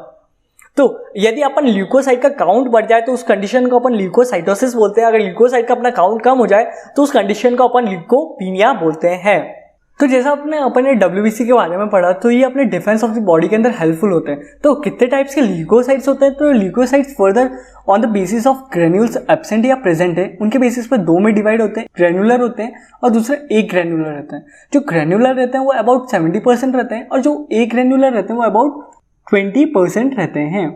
तो ग्रेन्युलर फर्दर 3 टाइप्स के होते हैं, एक न्यूक्लियोफाइल्स होता है, बेसोफिल्स होते हैं और एसिडोफिल्स या एसिनोफिल्स होते हैं। जो अपना न्यूक्लियोफाइल्स होते हैं वो मैक्सिमम नंबर के अंदर रहते हैं, यानी 60 to 65% रहते हैं। ये मल्टीलोब्ड इनका न्यूक्लियस रहता है और ये फैगोसाइटिक यानी स्कैवेंजर सेल्स की तरह एक्ट करते हैं। ये अपनी micro policeman of the body भी इनको अपन बोलते हैं। जो अपना बेसोफिल्स रहता है ये मिनिमम नंबर के अंदर रहते हैं, यानी 0.5 to 1% रहते हैं। इनका जो न्यूक्लियस रहता है वो ट्राइलोब्ड कंडीशन के अंदर रहता है। जो ये ही सिक्रीट करते हैं अपने हेपेरिन, हिस्टामिन और सेरोटोनिन को। एसिडोफिल्स या फिर अपन एसिनोफिल्स की बात करें तो इनका जो न्यूक्लियस रहता है वो बाइलोब्ड कंडीशन का रहता है। ये एंटी हिस्टामिक इफेक्ट और एंटी हेलमिंथिक इफेक्ट शो करते हैं। एक ग्रेन्युलर फर्दर 2 के अंदर डिवाइड होता है, लिम्फोसाइट्स एंड द मोनोसाइट्स। जो लिम्फोसाइट्स रहता है अबाउट 25% प्रेजेंट रहते हैं और जो मोनोसाइट रहता है अबाउट 5% प्रेजेंट रहता है। जो अपना लिम्फोसाइट्स रहता है ये लार्ज ओवल इनका न्यूक्लियस रहता है, जबकि जो अपना मोनोसाइट्स का जो न्यूक्लियस रहता है वो किडनी शेप या फिर बीन शेप का रहता है। जो अपना लिम्फोसाइट्स रहते हैं ये फॉर्म करते हैं अपना third line of the body defence को। इनके अंदर बी लिम्फोसाइट और टी लिम्फोसाइट प्रेजेंट रहते हैं। और जो अपना मोनोसाइट रहते हैं ये अपनी फैगोसाइटिक या स्कैवेंजर एक्टिविटी को शो करते हैं, यानी कि एनगल्फ करते हैं अपने पैथोजन को, और इनको अपन macro policeman of the body बोलते हैं। ये अपना मॉडिफाइड होते हैं इनटू द मैक्रोफेजेस। अब अपन बात करते हैं प्लेटलेट्स एंड द थ्रोम्बोसाइट्स की। तो इनके अंदर न्यूक्लिएटेड रहते हैं, ठीक है। जो अपने थ्रोम्बोसाइट्स रहते हैं वो न्यूक्लिएटेड रहते हैं और ये नॉन मैमेलियन वर्टिब्रे के अंदर प्रेजेंट रहते हैं, जो कि अपने प्लेटलेट्स रहते हैं वो मैमेलियन के अंदर प्रेजेंट रहते हैं। जो अपना प्लेटलेट्स का रहता है वो स्टेम सेल क्या रहता है, उसका नाम रहता है अपना मेगा कैरियोब्लास्ट, जो कि मेगा कैरियोसाइट बनाता है और बर्ड ऑफ होके ये प्लेटलेट्स का फॉर्म करते हैं। इनके अंदर जो सेल फ्रेगमेंट रहते हैं ये बने रहते हैं cell fragments of the megakaryocytes के। ये नॉन न्यूक्लिएटेड नेचर के अंदर रहते हैं और इनका शेप जो रहता है वो इरेगुलर रहता है। जो इनका साइज रहता है वो 1.5 माइक्रोन रहता है और जो इनकी लाइफ स्पैन रहती है वो अबाउट 7 डेज की रहती है। जो अपना प्लेटलेट्स के अंदर बॉडी का काउंट कितना रहता है वो काउंट रहता है अपना 1.5 to 3.5 lakhs per mm³। तो अपना जो रेशियो हो गया RBC/WBC प्लेटलेट्स का वो होता है अपना 600:1:20। और जो अपने प्लेटलेट्स रहते हैं वो प्रोड्यूस करते हैं अपने थ्रोम्बोप्लास्टिन को, जो कि अपना हेल्प करता है ब्लड कोगुलेशन के अंदर या फिर ब्लड क्लॉटिंग के अंदर हेल्पफुल होता है। अगर अपना प्लेटलेट्स का काउंट इंक्रीज हो जाए तो उस कंडीशन को अपन थ्रोम्बोसाइटोसिस बोलते हैं। अगर अपना प्लेटलेट्स का काउंट डिक्रीज हो जाए तो उस कंडीशन को अपन थ्रोम्बोसाइटोपेनिया बोलते हैं। और इसकी क्रिटिकल लेवल क्या होती है वो रहती है अपनी 40,000 per mm³। अब अपन बात करते हैं ब्लड कोगुलेशन के अंदर। तो ब्लड कोगुलेशन के अंदर टोटल ये कास्केट रिएक्शन होती है, यानी के बाद एक रिएक्शन करते जाते हैं। टोटल इनके अंदर 13 फैक्टर्स इंक्लूड होते हैं। तो ये 13 फैक्टर्स के नाम स्क्रीन के ऊपर है। ये इतने इंपॉर्टेंट नहीं है अपने नीट के लिए। इनके अंदर कुछ फैक्टर्स इंपॉर्टेंट है जो कि अपन डील करेंगे in the steps of the blood coagulation, यानी मैकेनिज्म कैसा होता है। तो अपन बात करते हैं mechanism of the blood clotting की। तो जो अपना क्लॉट रहता है ये क्लॉट फॉर्म होता है in the Ojing blood vessels. और जो अपना पब्यूला रहता है ये होता है clot under beneath the skins. और जो अपना थ्रोम्बस रहता है वो होता है clot inside the blood vessels. तो इनके अंदर कौन से ब्लड फैक्टर इन्वॉल्व रहते हैं वो फैक्टर 1, 2, 3 एंड 4 इन्वॉल्व रहते हैं अपने formation of the all above clots. तो इनके अंदर 3 प्रोसेस इन्वॉल्व होती है अपने mechanism of the blood clotting के अंदर। सबसे पहले प्रोसेस रहती है अपनी formation of the prothrombin activator. दूसरी प्रोसेस रहती है अपनी conversion of the prothrombin into the thrombin. और फिर लास्ट प्रोसेस रहती है अपनी conversion of the fibrinogen into the fibrin, जो कि एक नेटवर्क लाइक जाल बना लेता है, जिस कारण जो अपने एलिमेंट्स रहते हैं वो ट्रैप आउट हो जाते हैं और अपना ब्लड क्लॉट हो जाता है। तो अपन मैकेनिज्म की थोड़ा फ्लो चार्ट के फॉर्म में याद करने की कोशिश करते हैं। तो यानी अपनी कुछ इंजरी हुई, यानी कुछ अपना इंजर्ड हुई, तो जिस कारण रिलीज हुआ अपने थ्रोम्बोप्लास्टिन का, जो कि फैक्टर नंबर 3 है, और फैक्टर नंबर 7 की मदद से ये थ्रोम्बोकाइनेज में कन्वर्ट हुआ। यानी कि एक एंजाइम कॉम्प्लेक्स रहता है अपना प्रोथ्रोम्बिन एक्टिवेटर का। तो जो ये थ्रोम्बोकाइनेज अपना प्रोथ्रोम्बिन को थ्रोम्बिन में कन्वर्ट करता है in presence of calcium ion. तो जो अपना थ्रोम्बिन आयन रहता है वो अपने न्यूट्रलाइज करता है जो हेपेरिन प्रेजेंट रहता है, यानी कि जो एंटीकोगुलेंट ब्लड के अंदर प्रेजेंट रहता है उसको न्यूट्रलाइज करता है। और इन प्रेजेंस ऑफ कैल्शियम ये फाइब्रिनोजन को फाइब्रिन के अंदर कन्वर्ट करता है। और जो अपना फाइब्रिन स्टेबलाइजिंग फैक्टर के कारण ये फाइब्रिन नेटवर्क बनाते हैं, जिस कारण ब्लड क्लॉट हो जाता है। अब अपन बात करते हैं सीरम की। तो सीरम क्या रहता है, ये 20 से 24 घंटे बाद बनता है। अगर अपन प्लाज्मा प्रोटीन सारे बाहर निकाल दें और अपने जो फाइब्रिनोजन क्लॉटिंग फैक्टर को बाहर निकाल दें तो अपना सीरम का फॉर्मेशन होता है। यानी सीरम क्या रहता है, ब्लड सेल्स माइनस फाइब्रिनोजन, यानी प्लाज्मा माइनस फाइब्रिनोजन। तो जो अपना इसके अंदर फाइब्रिनोजन तो एब्सेंट है, यानी कि क्लॉट नहीं कर पाएगा। तो जो अपना सीरम रहता है ये क्लॉट नहीं कर पाता है। अब अपन कुछ एंटीकोगुलेंट मटेरियल या सब्सटेंसेस की बात करें तो एंटीकोगुलेंट क्या रहता है, एंटीकोगुलेंट रहते हैं जो कि प्रिवेंट करते हैं अपने ब्लड क्लॉटिंग को। तो सबसे पहले बात करते हैं हेपेरिन को, जो कि अपने ब्लड के अंदर प्रेजेंट रहता है, जो कि सीक्रेट होता है फ्रॉम द मास्ट सेल। ये एक नेचुरल एंटीकोगुलेंट है जो कि इंक्रीज करता है अपनी इफेक्टिवनेस ऑफ द एंटीथ्रोम्बिन 3 की। फिर हिरुडिन जो कि फाउंड होता है अपने लीच के अंदर, जो कि अपनी ब्लड सकिंग एनिमल होता है, जो कि इनके अंदर एक एंटीकोगुलेंट प्रेजेंट रहता है, उसको अपन हिरुडिन बोलते हैं। फिर वारफेरिन और डिकाम्यूरोल ये दोनों जो एंटीकोगुलेंट रहते हैं ये प्लांट से ऑब्टेन्ड होते हैं, बट ये विटामिन के एंटागोनिस्ट होते हैं, यानी ये विटामिन की डिफिशियंसी कॉज करते हैं। तो जो अपना प्रोथ्रोम्बिन रहता है ये सिंथेसाइज होता है लीवर के अंदर in the presence of vitamin K, जिस कारण प्रोथ्रोम्बिन बनना कम हो जाता है in presence of warfarin and dicoumarol. फिर कुछ चिलेटिंग एजेंट्स प्रेजेंट रहते हैं जिसको अपन सोडियम ऑक्सलेट बोलते हैं या फिर FADTA बोलते हैं या सोडियम सिट्रेट बोलते हैं। ये क्या करते हैं, जो अपने calcium ion free calcium ion present रहते हैं अपने ब्लड के अंदर उनको ये खत्म कर देते हैं, यानी उनको रिमूव कर देते हैं, जिस कारण जो अपना ब्लड रहता है वो सेफली क्लॉट नहीं हो पाता due to the absence of the calcium ion, जिस कारण अपन ब्लड बैंक के अंदर अपना ब्लड स्टोर कर सकते हैं।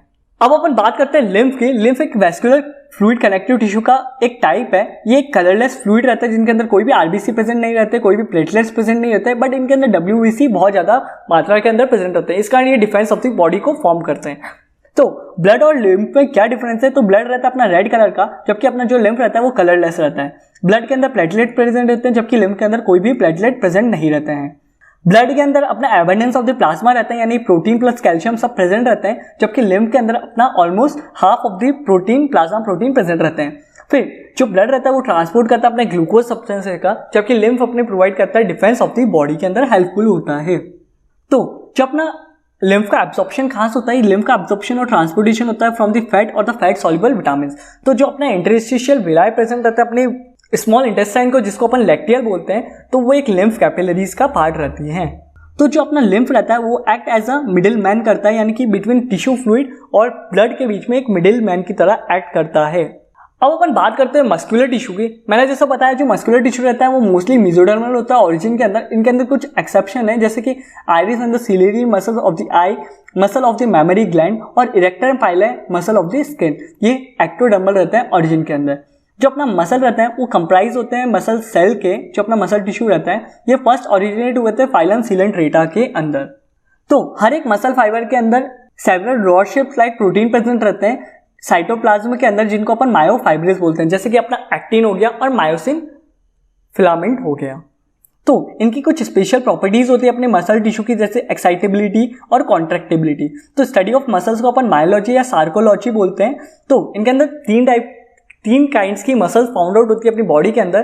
तो इन 3 टाइप्स की मसल को अपन डिटेल में पढ़ेंगे। तो सबसे पहले अपन रहती है स्केलेटन मसल, दूसरी रहती है अपने विसरल मसल, लास्ट रहती है अपनी कार्डियक मसल्स। जो कि अपनी स्केलेटन मसल्स रहती है वो अटैच रहती है to the skeleton by means of the tendon, और ये हेल्प करती है अपनी मूवमेंट और लोकोमोशन के अंदर, और ये अंडर रहती है अपनी वॉलंटरी एक्शन के, यानी अपन इसको खुद को कंट्रोल कर सकते हैं स्केलेटन मसल्स को। तो इनका जो मसल सेल रहता है वो लॉन्ग रहता है, सिलेंड्रिकल रहता है, बट अनब्रांच रहता है। अब अपन बात करते हैं विसरल मसल्स की। तो ये फाउंड आउट होती है अपनी इंटरनल ऑर्गन्स के अंदर, जैसे गैस्ट्रो इंटेस्टाइनल ट्रैक्ट के अंदर, ब्लड वेसल्स के अंदर, और ये हेल्प करती है अपनी पेरिस्टाल्सिस मूवमेंट के अंदर। ये अपनी कंट्रोल के अंदर नहीं रहते, इस वजह से इसको अपन इनवॉलंटरी मसल्स बोलते हैं। जो इनका सेल रहता है अपना विसरल मसल्स का वो स्पिंडल शेप रहता है, अनब्रांच रहता है, और जो इनकी लेंथ रहती है वो 2 to 5 माइक्रोन रहती है इनकी लेंथ। तो अपन बात करते हैं कार्डियक मसल्स की। ये अपने हार्ट के अंदर मिलता है और एक सुपीरियर वेना कावा के अंदर और पल्मोनरी वेन के अंदर मिलता है।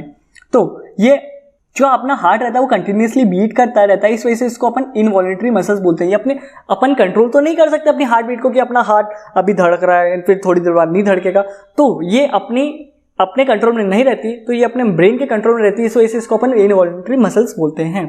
इनका जो मसल सेल रहता है वो भी सिलेंड्रिकल रहता है, बट ये ब्रांच रहते हैं, बहुत हाईली ब्रांच रहते हैं।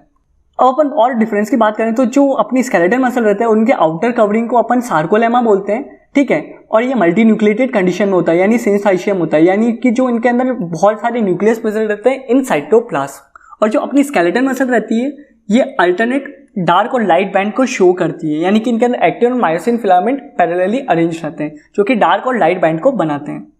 इनके अंदर कोई भी सेल टू सेल जंक्शन नहीं होता, ठीक है। अगर इनके ऊपर प्रोलॉन्ग एक्टिविटी करें तो इनके कारण मसल फटीग कॉज होता है। ये फर्दर 2 टाइप्स की मसल्स होती है, एक रेड मसल फाइबर होती है, एक व्हाइट मसल फाइबर होती है।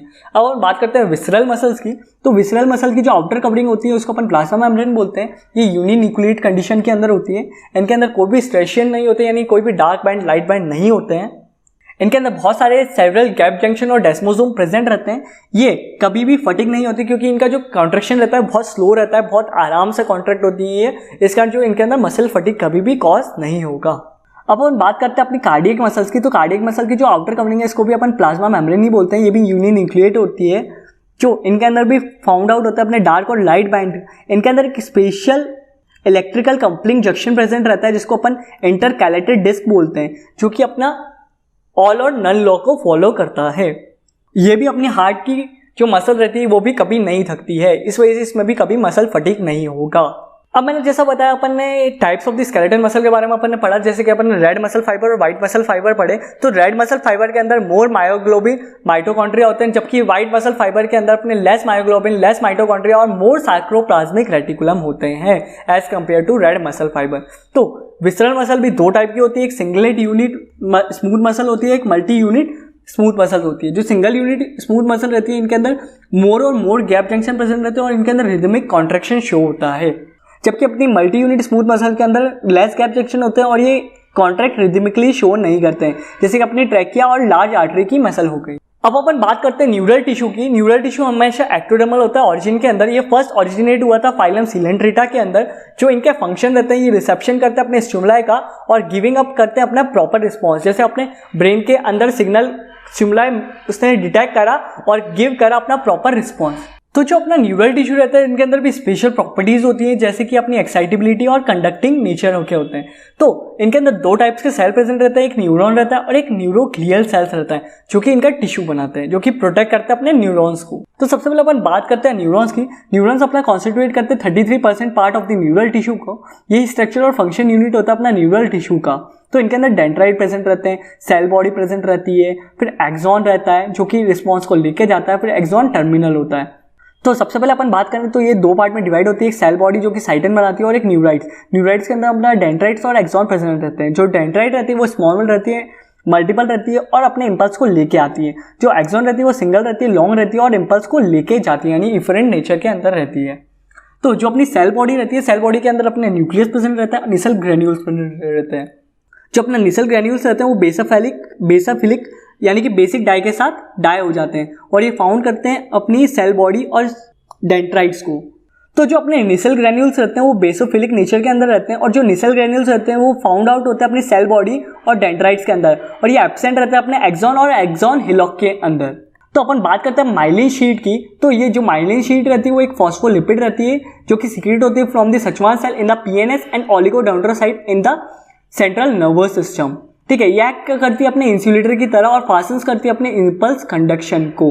तो जो अपनी माइलिन शीट रहती है, अगर माइलिन शीट प्रेजेंट रहेगी तो अपना इंपल्स का कंडक्शन बहुत फास्टर हो जाएगा as compared to non myelinated sheath. तो इनके बीच में जो गैप प्रेजेंट रहता है वो नॉर्ड्स ऑफ रेनवेयर कहलाता है, जिनके थ्रू ये अपना जंपिंग या साल्टेशन कंडक्शन शो करती है। ग्रुप ऑफ सेल बॉडी को अपन गैंग्लियन बोलते हैं और ग्रुप ऑफ न्यूरॉन्स को अपन नर्व्स बोलते हैं।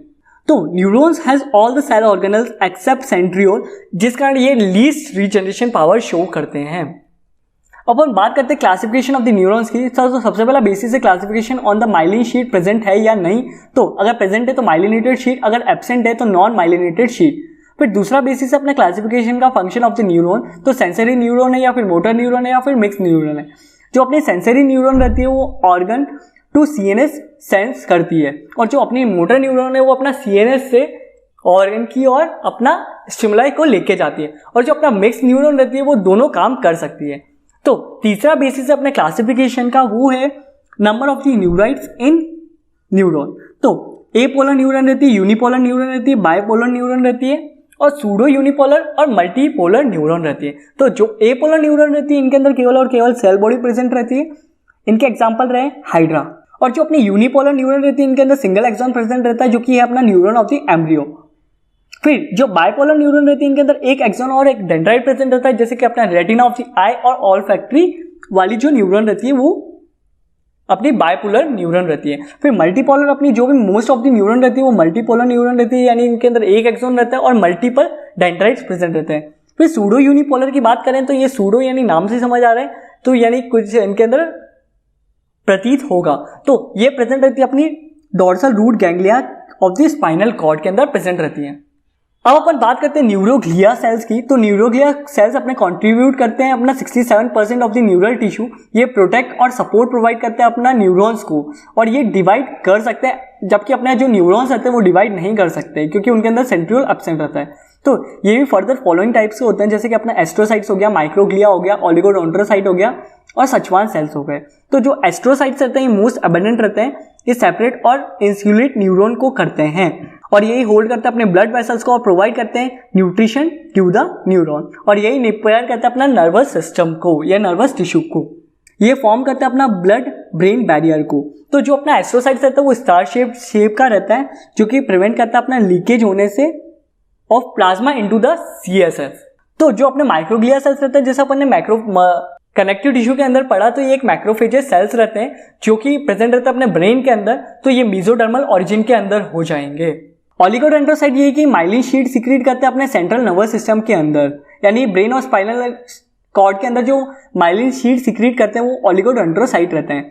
तो जो अपने सचवान सेल्स रहते हैं वो सीक्रेट करते हैं myelin sheet in peripheral nervous system.